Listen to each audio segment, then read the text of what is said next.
तो देखिए स्टूडेंट्स हमारा नेक्स्ट टॉपिक है when work certified is more than 1/2 of the contract price. तो ये मैंने आपको पहले ही बताया था कि अगर कॉन्ट्रैक्ट प्राइस के 1/2 से ज़्यादा है वर्क सर्टिफाइड, तो हम क्या करते हैं, जितना प्रॉफिट कॉन्ट्रैक्ट अकाउंट में बनता है क्रेडिट बैलेंस और वी कैन से जो नोशनल प्रॉफिट है उसका 2/3, उस प्रॉफिट का 2/3 into cash received divided by work certified, है ना। इस फार्मूले से जो भी आता है वो हम ट्रांसफर कर देते हैं P&L अकाउंट में, और जो बाकी बैलेंस बचता है उसको हम कहाँ डालते हैं, वर्क इन प्रोग्रेस में। तो देखिए इससे रिलेटेड 3 इलस्ट्रेशन आपको बुक में दी हैं, 15, 16 एंड 17। 15 इज़ वेरी सिंपल, आप अपने आप कर सकते हैं। 16 देखिए, 16 में आपको बैलेंस शीट भी बनानी है और सबके बैलेंस भी निकाल कर दिखाने हैं। तो 16 इलस्ट्रेशन में करा रही हूँ। एक company limited of builders having an authorise capital of 1 lakh, 1 lakh की ऑथोराइज शेयर कैपिटल है, divided into 1000 equity shares of 100 each. तो अगर आप बैलेंस शीट में ऑथोराइज शेयर कैपिटल लिखना चाहें तो ये लिख सकते हैं, और जैसे कि आप अवेयर है इसको हम टोटल नहीं करते। उसके बाद देखिए नेक्स्ट है कमेंस्ड ऑपरेशन ऑन 1 अप्रैल 2018, 2018 को काम करना शुरू किया। During the year was engaged in a contract, the contract price of which was 4 lakh, 4 lakh का कॉन्ट्रैक्ट है। ये आपको ट्रायल बैलेंस दिया हुआ है 31 मार्च 2019 को। अब आपने इसमें बैलेंस शीट भी बनानी है। तो सबसे पहले आपको दी है share capital being 80% paid up, जो कि कितनी है 80,000। तो देखिए बैलेंस शीट में सबसे पहले आइटम यही आएगा, share holders fund equity share capital कितना 80,000। तो ये आप ऐसे ही बैलेंस शीट में शो करेंगे। उसके बाद देखिए नेक्स्ट आइटम है ट्रेड पेबल, है ना। ट्रेड पेबल है आपका कितना 8,000। तो इसको भी आप यहाँ पर ट्रेड पेबल बैलेंस शीट में लायबिलिटी साइड में आप शो करेंगे ट्रेड पेबल 8,000।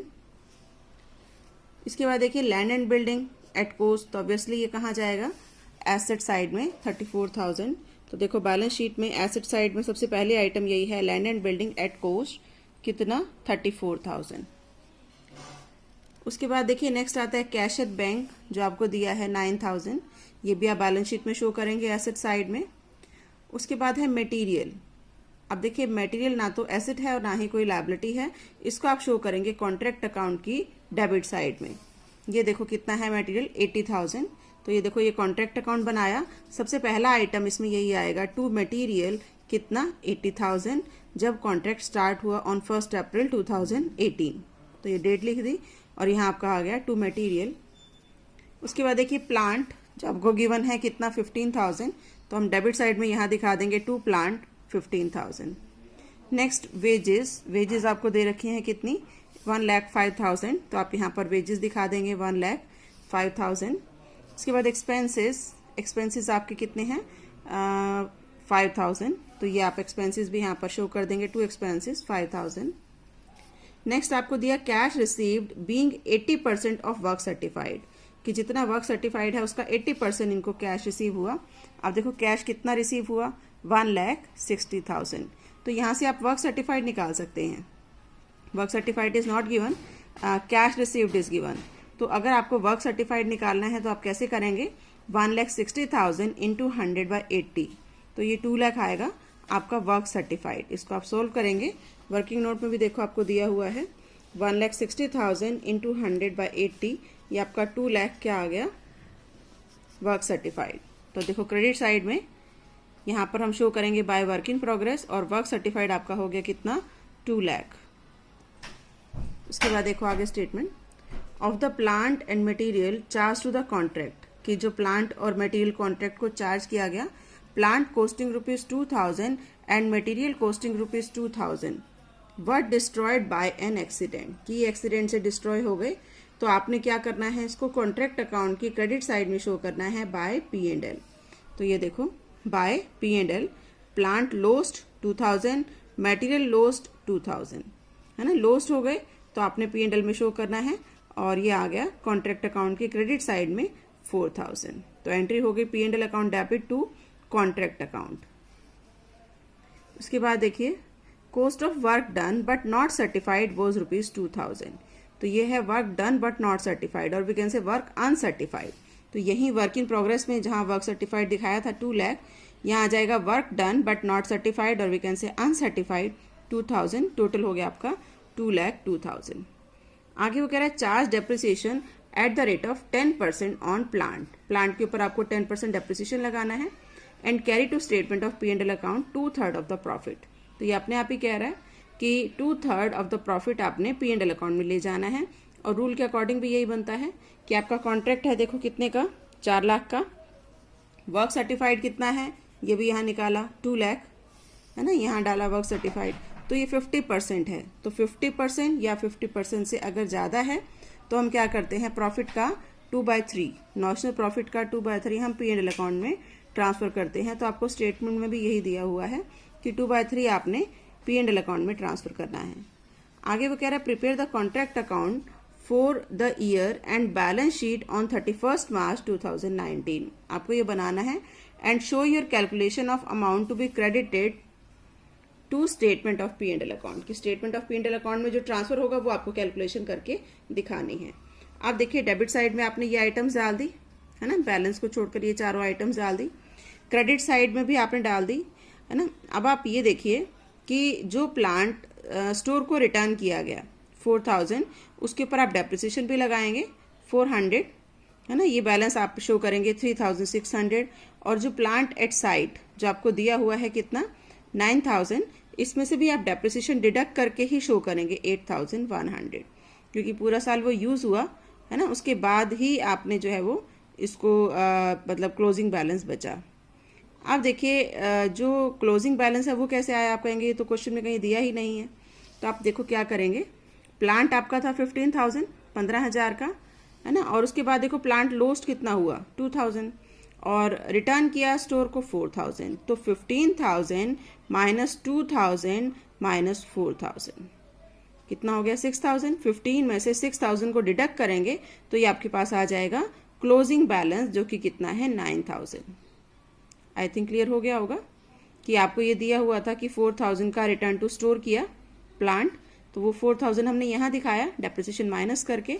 अब हम क्लोजिंग बैलेंस निकालेंगे 15,000 में से ये 2,000 माइनस होंगे और ये 4,000 माइनस होंगे, तो ये 6,000 माइनस करेंगे तो आपका क्लोजिंग बैलेंस कितना आ जाएगा 9,000, और इसके ऊपर 10% डेप्रिसिएशन आप लगाएंगे 900। ये क्लोजिंग बैलेंस आपने प्लांट का यहाँ शो करना है, और ये आपको गिवन है। Material at site, work in progress, ये भी आपको गिवन है। अब क्रेडिट साइड का टोटल करेंगे, डेबिट साइड का उसमें से माइनस करेंगे, तो ये आपके पास आ गया बैलेंस CD 16,700, जिसको हम क्या कहते हैं नॉशनल प्रॉफिट है ना। अब इस 16,700 में से कितना पार्ट P&L में जाएगा, कितना पार्ट वर्क इन प्रोग्रेस में जाएगा, तो वो हम इस फॉर्मूले की हेल्प से निकालेंगे, जो फॉर्मूला आपको पहले बता चुकी हूँ हर क्वेश्चन में, कि जितना आपका नॉशनल प्रॉफिट है उसका 2/3 into cash receive divided by work certified, तो वो आपको 80% दिया हुआ है, तो आप परसेंट भी ले सकते हैं। 16,700 इंटू 2/3 इंटू 80%, ये अमाउंट आ गया। ये आपका जाएगा P&L में, बाकी जो बच गया वो कहाँ जाएगा वर्क इन प्रोग्रेस में। तो ये 16,700 यहाँ पे आप कैरी फॉरवर्ड करेंगे। उसके बाद डेबिट साइड में ये 8,906 हमने यहाँ से निकाला, बाकी जो बैलेंस बच गया वो कहाँ जाएगा वर्क इन प्रोग्रेस में। तो आई थिंक ये क्लियर हो गया होगा। अब देखिए बैलेंस शीट में ये तो सारी चीज़ें वही हैं जो आपको क्वेश्चन में दी हुई थी, इक्विटी शेयर कैपिटल, और ये आपने निकालना है statement of profit and loss. अब देखिए ये कैसे निकालेंगे, पीछे वर्किंग नोट देखिए, वर्किंग नोट में आपको ये working note number 3 statement of P&L, ये प्रॉफिट अभी हमने जो कॉन्ट्रैक्ट अकाउंट का निकाला वो था 8,906.67, और एक कॉन्ट्रैक्ट अकाउंट की क्रेडिट साइड में हमने ट्रांसफर किया था जो प्लांट और मटेरियल का जो लॉस था 4,000, 2,000 प्लांट का लॉस, 2,000 मटेरियल का लॉस, वो इसमें से माइनस कर देंगे तो ये बैलेंस बचेगा P&L का जो है 4,906.67। देखिए यही हमने यहाँ दिखाया हुआ है, और ये देखिए ये लॉस है 2,000 प्लांट का, 2,000 मटेरियल का, जो कि हम इस प्रॉफिट में से जो 8,906 का प्रॉफिट है इसमें से ये माइनस करेंगे तो ये आपका बैलेंस बच जाएगा। तो आई थिंक ये क्लियर हो गया होगा। बाकी आइटम्स आपको ये क्वेश्चन में दी हुई थी। एसेट में लैंड एंड बिल्डिंग आपको क्वेश्चन में गिवन है। इसके बाद देखिए प्लांट रिटर्न टू स्टोर है ना, जो भी हमने निकाला 4,000 का रिटर्न किया था, उसके ऊपर 10% डेप्रिसिएशन था, तो 3,600 आप इसको लायबिलिटी साइड में दिखाएंगे। एसेट साइड में प्लांट एट साइट, ये आपका 8000। तो देखिए स्टूडेंट्स, ये बता रही थी प्लांट एट साइट 8100 कि 9000 का आपका प्लांट था, जो आपने प्लांट का क्लोजिंग बैलेंस था, इसमें से डेप्रिसिएशन माइनस किया 900, तो ये बच गया आपका 8100। उसके बाद देखिए करंट एसेट में आपके पास इन्वेंट्री मटेरियल एट साइट जो बचा था वो कितना 4000, वो यहाँ शो करेंगे। अब एक ये देखो ये कैसे निकाला, वर्क इन प्रोग्रेस जो ये दे रखा है 34,206। वर्किंग नोट नंबर 3 देखिए कि वर्क इन प्रोग्रेस में आपका जो बैलेंस था वो कितना था 1,94,206.67। अब आप कहेंगे ये कहाँ से आया, तो वापस कॉन्ट्रैक्ट अकाउंट में चलिए। कॉन्ट्रैक्ट अकाउंट में आपका जो वर्क इन प्रोग्रेस है, एक तो ये है 2,02,000, उसके बाद एक ये आपका बैलेंस है ये 7,793.33, इसमें से इसको डिडक्ट करेंगे तो यही आएगा। देखो वर्क इन प्रोग्रेस का नीचे अकाउंट भी बनाया हुआ है। वर्क इन प्रोग्रेस में डेबिट साइड में जो कॉन्ट्रैक्ट अकाउंट की क्रेडिट में है वो डेबिट में जाएगा 2 लाख और 2,000, 2,02,000 हो गया। क्रेडिट साइड में जो वहाँ डेबिट साइड में है वो यहाँ क्रेडिट साइड में जाएगा 7,793.33, तो ये बैलेंस बचा 1,94,206.67, ये हमने यहाँ लिया हुआ है ना। और कैश कितना रिसीव हुआ, अमाउंट इज गिवन 1,60,000, तो ये डिडक्ट करके जो बचेगा 34,206.67, इसको हम यहाँ दिखाएंगे, है ना, कि वर्क इन प्रोग्रेस इतना है, काम इतना हो चुका है, बट इतना तो कैश भी रिसीव हो गया, तो ये बैलेंस है, ये आउटस्टैंडिंग है जो मिलना है, तो इसलिए हम इसको एसेट साइड में इसको शो करेंगे वर्क इन प्रोग्रेस को। और लास्ट में आपको ये दिया ही हुआ था कैश एंड कैश इक्विवेलेंट कितना 9,000, तो ये आपका यहाँ पर बैलेंस एसेट का लायबिलिटी के साथ टैली हो जाएगा। तो ये आपका था इलस्ट्रेशन नंबर 16, और आई थिंक इलस्ट्रेशन नंबर 17 भी इसी तरीके का ही है, इसको भी करके देखना। कोई प्रॉब्लम है तो आप मेरे से पूछ सकते।